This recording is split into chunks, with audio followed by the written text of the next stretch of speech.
Hello students, today we are going to study about the evolution. Okay, what is evolution? Gradual change occurring in living organisms over a long duration. Okay, now if you think like this, if you hear like this, you will say what is this all, or what is it's very difficult to understand. So if you see here about evolution, it is the gradual change occurring in living organisms, means there is the change, or the change took place many years back. The change took place in the living creature, and because of these changes today we can see lot of organisms are there, lot of creatures are there, we human beings are there. Okay, so the change in the living organisms is called as the evolution.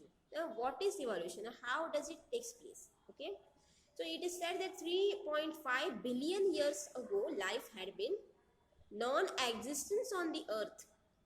Okay, it is said there was no life on the earth. It is also said that the earth was a red hot sphere. Okay, hot sphere, it was very hot. Then afterwards it became very cold, and after that the water rised, or water was there on the earth, and after that living creatures start growing on the earth. Okay, means the environment on the earth became suitable for all the living creatures to live on the earth. Now we have been told that amoeba was the first living creature on the earth. Okay, but it's not true. The truth is that the virus was the first creature on the earth. Okay, now virus means, it can say as the inorganic compounds. Inorganic compounds means nitrogen bases, and where are nitrogen bases? In the DNA.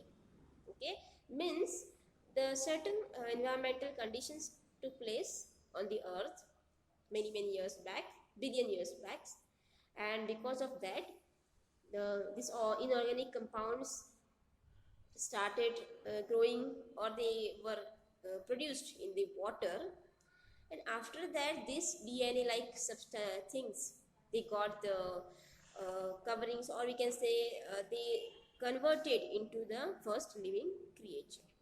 Okay, and afterwards this living creature starts making gradual changes among themselves, evolved. Okay, they evolved. Evolution means they evolved, they changed themselves according to the environment. Clear? Means amoeba is one cell. After that two-celled animals or multi-celled animals came. After multi-celled animals, organs started growing. Okay, this all evolution, all these changes took place in order to according to the environment. Okay, now at present if we see, there are crores of species of plants and animals. There is a huge diversity around us. Okay, and many scientists have been studying about this. Many scientists, they have the curiosity about the how life originated. Okay, and now there is one part that is called as a peep into history. Okay, peep into history, in that there are lots of spiritual books are there, which defines or which tells the evidences of how life came on the earth. Okay, in the Hindu religion, in the Christian religion, in the Muslim religion, there are many such writings or the scriptures are there which defines how the life evolved on the earth. Okay, now as we are studying scientific, so theory of evolution we will study. Theory, how, what is the theory of evolution? So this theory tells that first living material was the protoplasm, one celled organism. Okay, and after that gradual changes took place in them, and the animal made progress in them, and slowly the animals start evolving. Last time I have sent you a video in which I have told you about the what is evolution. You can see the picture over here. It explains better. The first, the root at the bottom base, it is a amoeba or the one cell animal, and up on the top there was a man. You cannot see now here that man, but the top top part is the man over there, above that chimpanzee and all. Okay, so this many creatures took place, many got extinct. Okay, now how do the people learn about this? How do they understand that the many years ago this creature or dinosaurs were there present on the earth? How do they understand? Were they present or were they alive then? No. So what is the thing? This thing is that called as evidence of evolution, sabut. Okay, sabut, evidence means the proof, evidence of the evolution. The first evidence is that morphological evidences. Now what are morphological evidences? Now the same picture is there in the textbook, where a dog is shown, a sheep and a wolf, or you can say fox. Okay, then a mango, then what is another fruit is over there, different types of mangoes you can see here. Now what is a similar thing? They have 2 ears, 2 eyes, 1 nose. Nose is similar for them. Okay, the shape of their face is similar.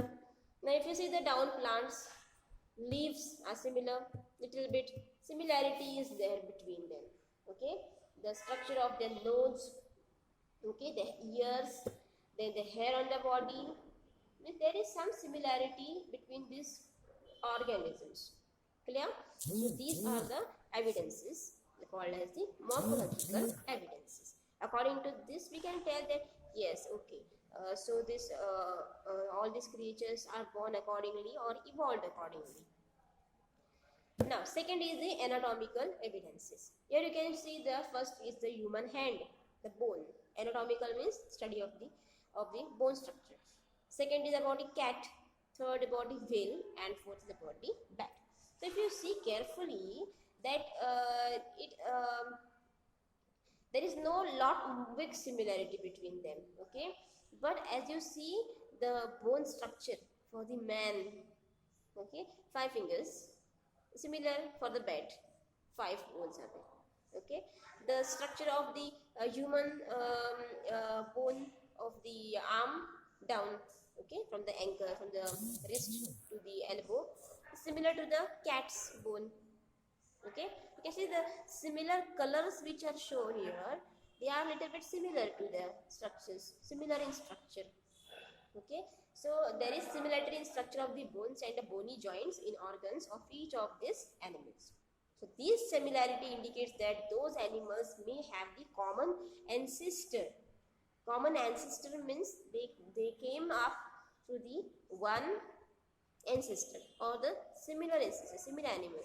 Okay, I will show you one more video in which you will understand properly how the evolution took place. Okay, means for example, we can just see like this that ahead you have the example of the some animals. So the animals started changing themselves, or they started bringing about change in themselves according to the change in the environment. Okay. Now third one is about the vestigial organs. Okay, vestigial organs, which the organs which are not useful for you just now today. Okay, these organs are they are not of any use. If you think carefully, if you see carefully, there is no work of the organs in your body today. You can see your ear pinna, the outer part of the ear, as well as this is the appendix part, which is down at the bottom of the large intestine. Okay, so this in your textbook it is shown about the wisdom teeth. Wisdom teeth means akkal dad. Wisdom teeth is there, as well as it is shown over here. That is the this is about a parentological. We will study about for vestigial. The vestigial organs means the appendix. Okay, so these things are present in your body, which tells you that you originate from some other organisms which had these organs. असे काही organisms होते ज्यांच्यामध्ये हे body part होते आणि त्याच्यामुळेच ते तुमच्या बॉडीमध्ये आले. Okay, you have that organs because of that. So the same ancestry. Okay, now even if these organs are useless for you, it can be useful for the another organism. Okay, even if your ear pinna is not useful for you, but it is useful for the dogs or the monkeys. Okay, So now, next part is about the paleontological evidences. Now, what are these evidences tells you that yes, surely there were organisms which were present on the earth many years back. Okay, and these are the fossils buried under the ground. These are the fossils. This fossil is of the fish in the rock. Okay, so by some disasters or something happened on the earth, because of that all these creatures get buried under the ground. You have learned about the dinosaurs. Okay, sometimes it is said that there was an earthquake, there was a tsunami, there was a meteorite rainfall. So any reason it can be, but these fossils are now also present underground, under the sea or in the rocks. Okay, so the persons who are professionals over here to find out the fossils, they understand how to find out. Okay, how to find out the evidences. Now ahead after this there is lot of things to learn about the carbon dating, how to learn or how to know the age of the fossil. Okay, that is also for you. We'll study that later on. This is about the tailbone. Okay, this tailbone is not useful in our body, but it is present in our body. It's a vestigial organ. Yeah. Thank you.